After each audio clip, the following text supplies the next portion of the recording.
I woke up in a room with no windows, cinder block walls, and a solid metal door.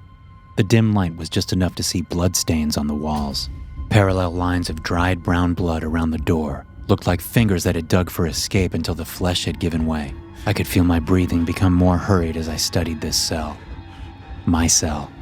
What was I doing here? Everything was foggy. I could remember work yesterday, but then things got foggy.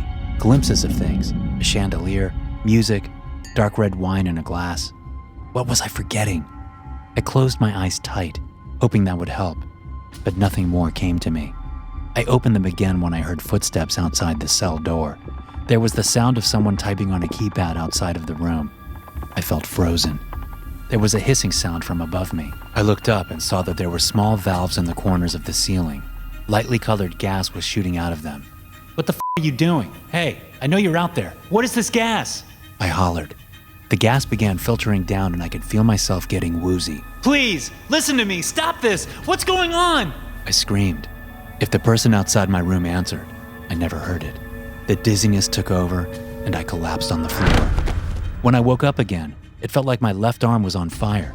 I looked over at it and nearly screamed. I had stitches on what looked like a surgical incision, and the area around the wound was red and swollen. Gingerly, I reached out with my right hand and touched it. It was incredibly tender.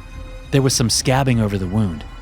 What had they done to me? What the fuck had they done to me? As I stared at my arm in horror, I heard footsteps returning to my door. In terror, I looked up at the gas nozzles again. This time, there was no sound typing on keys. Instead, with a loud squeak, a small flap on the bottom of my door slipped open and a tray of food was shoved through. I went over to it and picked it up. Some grayish-brown sludge heaped up in one compartment of the tray. There was a hard roll and a mushy apple to go along with it. "The fuck is this?" I said out loud. "Eat it or don't," a gravelly voice said from the other side of the door. "I don't give two shits, stupid fuck." And with that, footsteps slowly moved away from my cell door. I spent what felt like days in the cell. I periodically got food. My arm seemed to be slowly healing. Still hurt like a motherfucker, but I did have unauthorized surgery, so that's hardly a surprise. One time, the gravelly voice that was attached to the footsteps outside my door asked if I wanted to get some fresh air. "Please," I responded. "Tough shit," he said, laughing. "Dumbass, screw you!" I screamed. I slammed on the metal door until my hands ached and my surgery scar began to ooze. The man laughed as he walked away. After 4 more meals had passed, I got gassed again.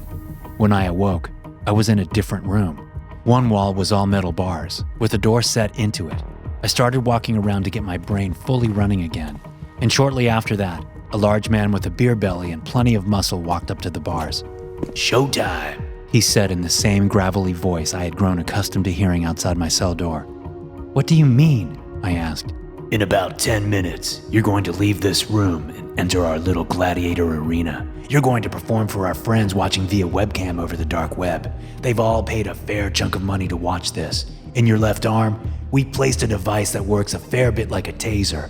Whenever a signal is sent to it, it blasts a shock. It'll feel like this." He put his hand in his pocket, and the next thing I knew, all the nerves in my left arm were on fire. I screamed. It ended shortly afterwards, but I felt raw. The pain was unforgettable. "It's a gladiator arena, so obviously you'll be fighting. If you choose not to fight, we will pulse that shocker in your arm every 5 minutes for the next 3 days. You'll beg us to kill you. Also, if the viewers pay a sizable donation, they get to shock you at a time of their choosing. Money has power." What kind of fucked up bullshit is this? The kind that makes us a lot of money. Other than being required to fight, there are no rules. You keep going until someone dies. Got it? "I'm not fucking fighting anyone," I said. My arm sizzled with radiating agony. "Fuck!" I moaned as soon as the pain was over. "You will be fighting. Now, take off your clothes." "What the fuck?" "No clothes, no handholds, no secrets, no bullshit. You walk in with nothing, you walk out with nothing. Now, take off your clothes or else I'll fry your arm again." I couldn't handle another dose of that pain again just yet. I started undressing.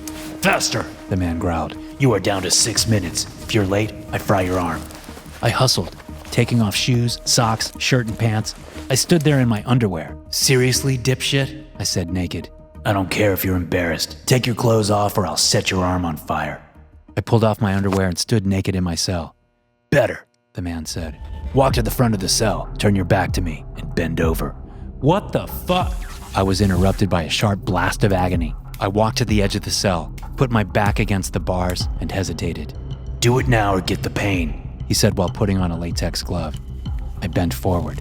This is the cavity search to make sure there are no potential weapons hidden on you. If you move, I will finish this exam with a tire iron. There was a squirt of a cold gel, and then I felt a gloved finger pushed against my anus.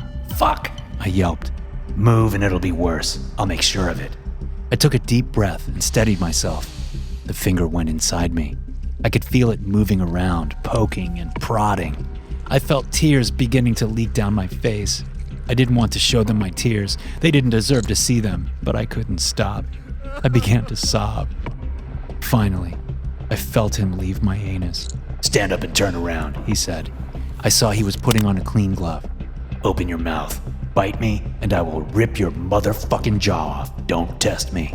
Flashlight in one hand, the man shone the light into my open mouth and poked around with his gloved hand, occasionally wiggling teeth to see if they were securely attached. No secrets. All right, you're cleared. I'm going to unlock your door so you can head to the arena. You will walk in front of me, and I will guide you. You try anything, and I will leave the arm zapper on while I piss on your shaking body. Clear? Yeah, I gasped, trying to shake off the humiliating exam. Then step to the back of your room. He walked to the door, unlocked it with a set of keys on his belt, and then stepped away. Step out and turn right, he said. I did as I was told and kept walking forward until I came across a large tub of something that was thick and vaguely yellow. I felt a hard shove from behind and yelped as I was launched into the tub. It flooded around me like a thick, cloying bath. It wasn't deep, and as soon as I got my bearings, I got my feet under me and stood up. I gasped, wiping the fluid from my face. I heard my captor laughing. The look on your face, he said between chuckles. You dumbass. What is this shit? It's some cheap-ass olive oil, like the gladiators and wrestlers used to use. But we didn't have time for you to apply it to yourself, so I sped things up. Don't like it? Then don't take so long next time. Now get down the hallway. That door opens to the arena. I walked down the hallway, feeling the fear building in my chest. The door was solid bands of wood with a thick metal handle on it. Open it and step through. I stepped out onto sand. It was a small circular arena, maybe the size of a bedroom, with high concrete walls enclosing the sandy fighting space. There were bench seats above the walls, and in each stood a small camera. My audience. I heard the door behind me shut, and with a grinding metallic thud, the lock engaged. I was trapped. On the other side of the arena door, another door opened. A stick-thin man, shiny from oil on his skin, was pushed through the door before it shut behind him and locked. He looked ancient, and he was unsteady on his feet. His skin was covered with age spots, and he had a slight tremor in his hands. This was who I was fighting? He walked over to me, and I noticed that he didn't have a surgery mark on his arm. What the hell? Look, old man, I don't want to hurt you, but I don't think I have much choice, I said. Fuck you, shithead, he wheezed out. And then my arm lit up. It caught me off guard and I fell to my knees. The pain let up after a second, just in time for me to look up and see a bony fist smack me directly in the eye. The old man wasn't as weak as he looked. I staggered and caught myself with my hand, and the old man took advantage of my pause with a firm kick to my stomach. Gasping for air, I rolled away from the old man. I got enough distance to stand back up. Looking over, I saw my opponent was looking a bit drained, but he was working his way over to me.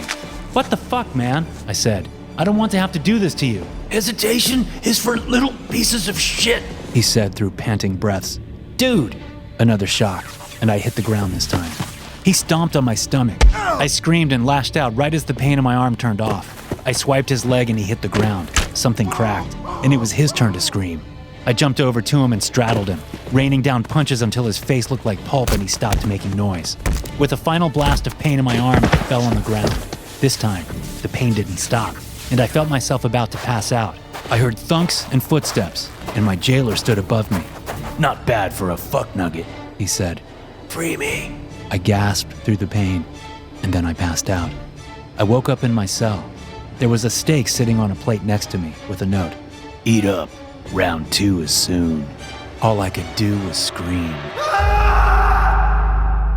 Thanks for listening. If you enjoy these stories, be sure to subscribe to the podcast and check out some more of my episodes here.